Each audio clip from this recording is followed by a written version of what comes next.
परमेश्वर के दैनिक वचन। जब राज्य की सलामी गूंजती है, जो तब भी होता है जब 7 बार मेघों की गड़गड़ाहट होती है। यह ध्वनि स्वर्ग और पृथ्वी को झंझोर देती है और उच्चतम स्वर्ग को कंपित करती है और हर एक मानव के हृदय के तारों को कंपाती है। उस बड़े लाल अजगर के राष्ट्र में सम्मान के साथ राज्य का स्तुति गान हवा में गूंजने लगता है, इस बात को साबित करते हुए कि मैंने उस बड़े लाल अजगर के राष्ट्र को नष्ट कर दिया है और तब मेरा राज्य स्थापित हो जाता है।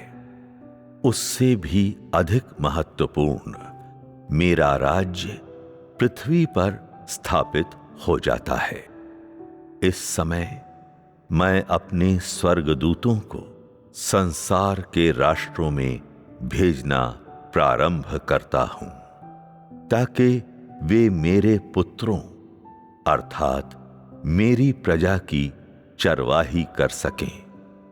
यह मेरे काम के अगले कदम की जरूरतों को पूरा करने के लिए भी है, लेकिन मैं व्यक्तिगत रूप से उस स्थान में जाता हूं जहां वह बड़ा लाल अजगर दुबक कर बैठा है, जिससे उससे युद्ध कर सकूं। और जब सारी मानवता मुझे देह में पहचान जाती है और मेरे देह के द्वारा किए गए कार्यों को देखने के योग्य हो जाती है, तब उस बड़े लाल अजगर की मांद राख में बदल जाती है और बिना किसी नामो निशान के विलुप्त हो जाती है। मेरे राज्य की प्रजा के रूप में चूंकि तुम लोग उस बड़े लाल अजगर से गहराई से घृणा करते हो, तुम लोगों को अपने कार्यों से मेरे हृदय को संतुष्ट करना होगा और इस रीति से तुम लोग उस अजगर को लज्जित करते हो। क्या तुम लोग सचमुच में महसूस करते हो कि वह बड़ा लाल अजगर घृणास्पद है? क्या तुम लोग सचमुच में महसूस करते हो कि वह राज्य के राजा का शत्रु है? क्या तुम लोगों में वास्तव में ऐसा विश्वास है कि तुम लोग मेरे लिए बेहतरीन गवाही दे सकते हो? क्या तुम लोगों में सचमुच में ऐसा विश्वास है कि तुम लोग उस अजगर को पराजित कर सकते हो? यही वह चीज है जो मैं तुम लोगों से मांगता हूं। मैं तुम सभी से यही अपेक्षा करता हूं कि तुम लोग इस योग्य हो कि इस कदम के साथ साथ दूर तक जा सको। क्या तुम लोग इसे करने में सक्षम होगे? क्या तुम लोगों में ऐसा विश्वास है जिससे तुम लोग इसे हासिल कर सकते हो? मनुष्य क्या करने में सक्षम है, उसके बजाय क्या यह वह नहीं है जिसे मैं स्वयं करता हूं? मैं ऐसा क्यों कहता हूं कि मैं व्यक्तिगत रूप से उस स्थान पर नीचे उतरा हूं जहां लोग युद्ध में शामिल हो गए हैं। जो मैं चाहता हूं वह तुम लोगों का विश्वास है, न कि तेरे कार्य। मनुष्य सीधे तरीके से मेरे वचनों को प्राप्त करने में असमर्थ हैं, बस बगल से झांकते हैं। और क्या तुम लोगों ने इस तरीके से लक्ष्य हासिल किया है?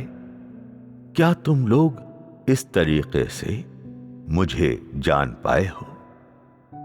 सच कहूं, पृथ्वी के मनुष्यों में ऐसा कोई भी नहीं है जो सीधे मुझसे निगाहें मिलाने के योग्य है, और ऐसा कोई भी नहीं है जो मेरे वचनों का पवित्र और शुद्ध अर्थ प्राप्त करने के काबिल है।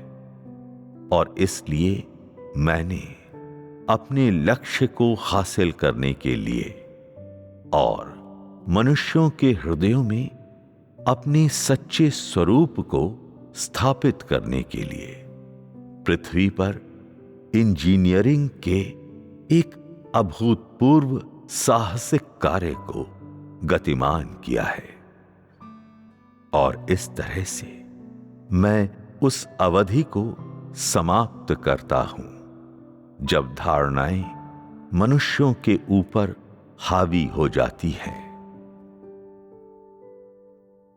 आज मैं न केवल उस बड़े लाल अजगर के राष्ट्र के ऊपर उतर रहा हूं, बल्कि मैं पूरे विश्व की ओर भी मुड़ रहा हूं, जिससे पूरा उच्चतम स्वर्ग कांप रहा है।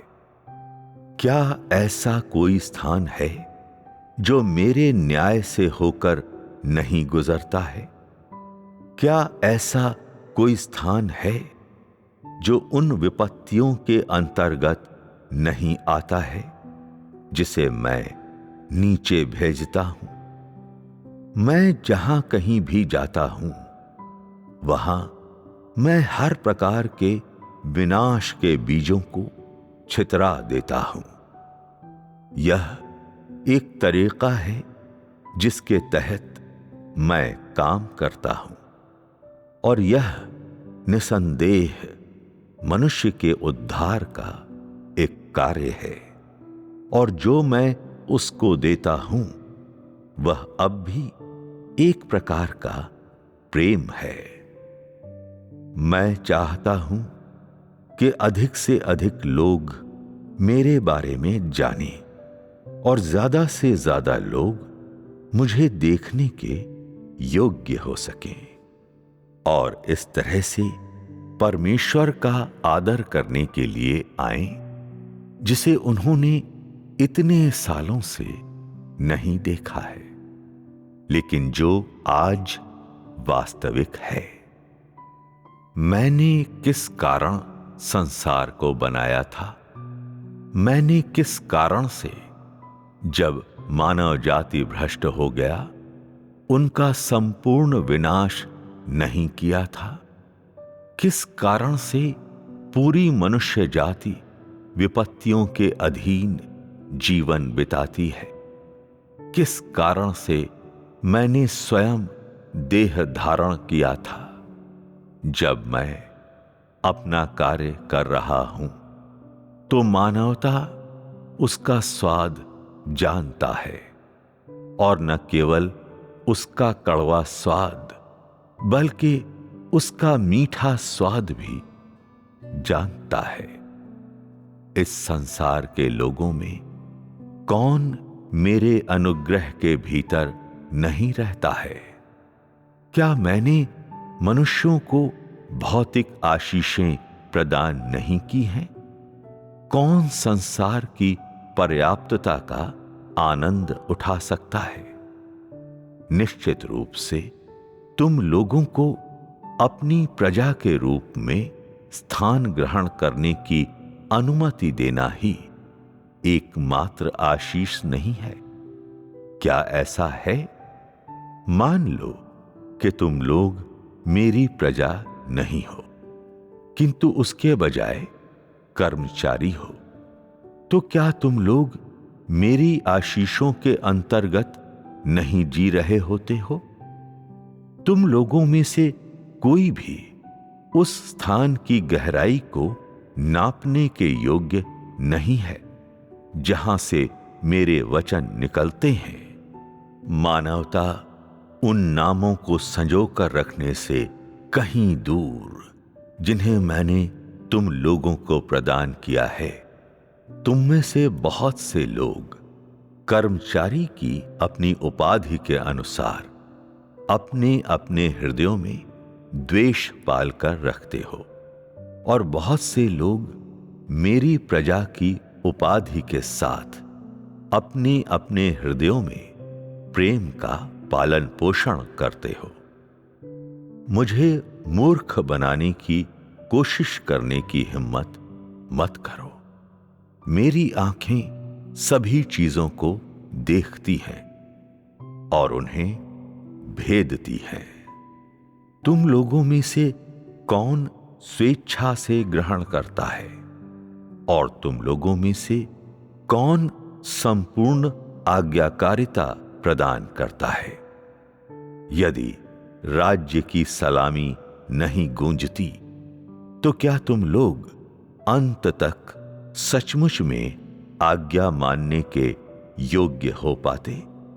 मनुष्य क्या कर सकता है और क्या सोच सकता है, और वह कितनी दूर तक जा सकता है? यह सब कुछ बहुत पहले से ही निर्धारित कर दिया गया था।